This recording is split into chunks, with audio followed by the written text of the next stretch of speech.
Très bien. Si quelqu'un ou quelqu'une il tente à toucher votre vie, il est grillé. Olobé, c'est le nom qui résonne et les esprits malveillants détalent derrière leurs étals.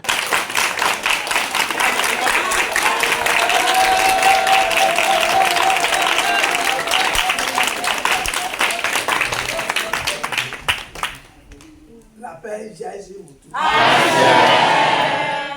La joie jaillit sur vous tous. La tranquillité jaillit sur vous tous. Oh, oh, ton beau. Oh, oh, ton beau. Oh, oh, ton beau.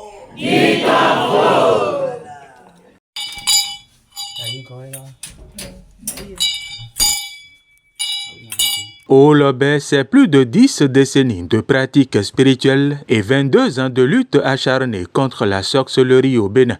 Son dévouement, sa ténacité, sa témérité et son engagement pour la promotion et la conservation des valeurs de ses ancêtres restent la principale priorité de Kabiesi Olobé.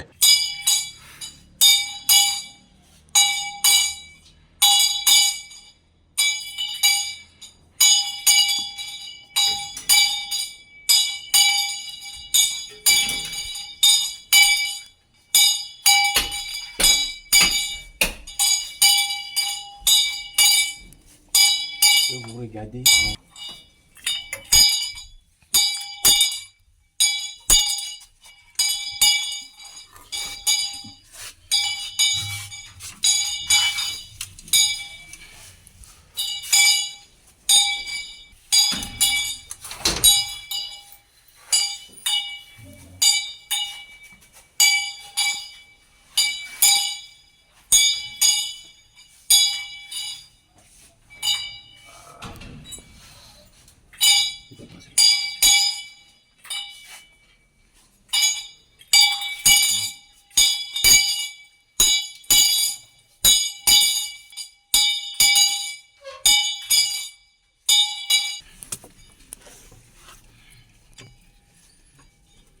Chaque quinzaine, la cour impériale des Ogboni aborigines grouille de monde. Cette importante cérémonie nocturne est ponctuée de prières, de chants et de danses pour invoquer la paix sur le Bénin et l'Afrique.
Le temple inéluctable de la vérité, de la prospérité, du respect, de la patience et du courage, l'Empire mondial des Ogboni aborigines ne désemplit jamais.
Entouré de ses Amazones, les ministres impériaux et les fidèles, l'empereur Olobé conduit la cérémonie avec dextérité et sérénité. Je dis à tout le monde, si la sorcellerie c'est un pouvoir, chaque maison va avoir 10 voitures.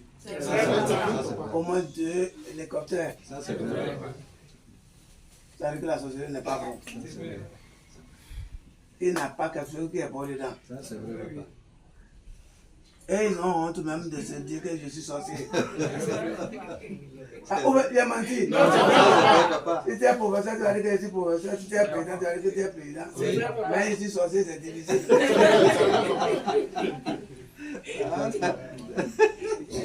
C'est de ça que je dis aux uns aux autres. Écoutez les conseils, suivez les conseils.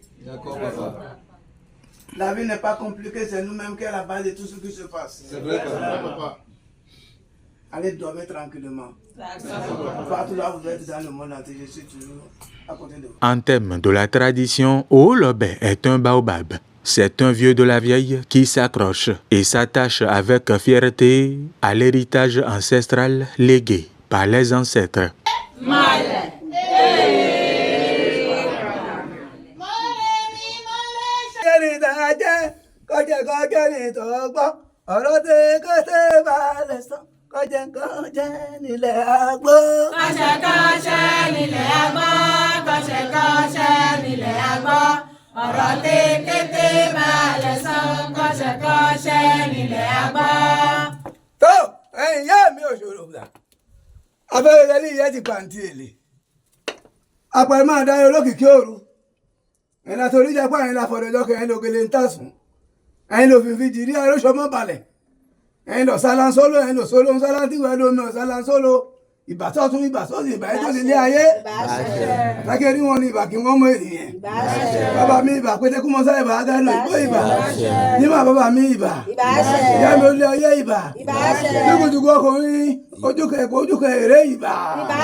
Vous priez.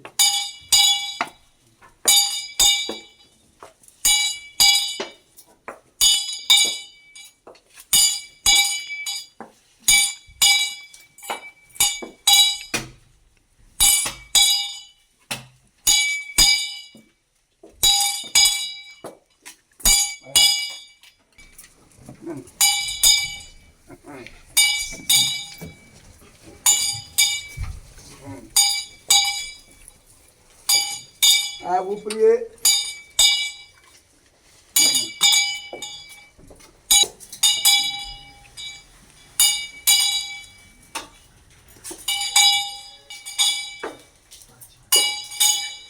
À cet effet, de nouveaux couvents sont ouverts dans le palais, à la grande satisfaction des fidèles et de tous les visiteurs de ce haut lieu de la spiritualité.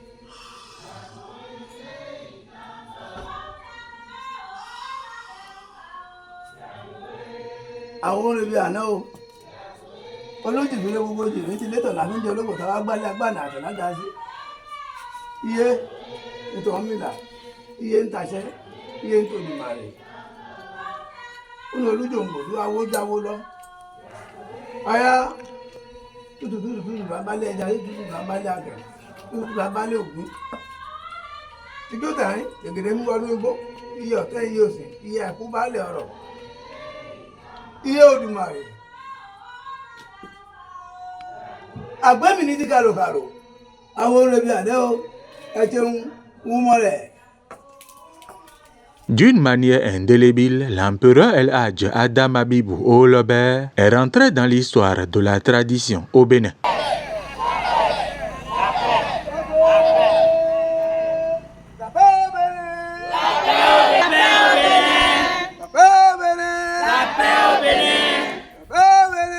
La paix dans l'école de chef de l'État patrie talent Guillaume Atanaza. La paix dans l'école de chef de l'État patrie talent Guillaume Atanaza. La paix dans l'école de chef de l'État patrie talent Guillaume Atanaza. La paix dans toutes les institutions béninoises. La paix dans toutes les institutions béninoises. La paix dans toutes les institutions béninoises. La paix dans toutes les institutions béninoises. La paix dans tous les hommes du rang. La paix dans tous les hommes du rang. La paix dans tous les hommes du rang. La paix dans tous les hommes du rang. La paix dans tous les foyers béninois. La paix dans tous les foyers béninois. Il n'y aura jamais la paix au Bénin. Allez, y'a quoi payer mo. Aïe, on y va là-bas. Allez, y'a quoi payer mo.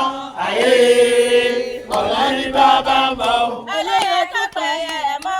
Aïe, on y va là-bas. Allez, y'a quoi payer mo. Aïe, on y va là-bas. Allez, y'a quoi payer mo. Aïe, on y va là-bas. Allez, y'a quoi payer mo. Aïe, on y va là-bas. Allez, y'a quoi payer mo. Aïe, on y va là-bas. Allez, y'a quoi payer mo.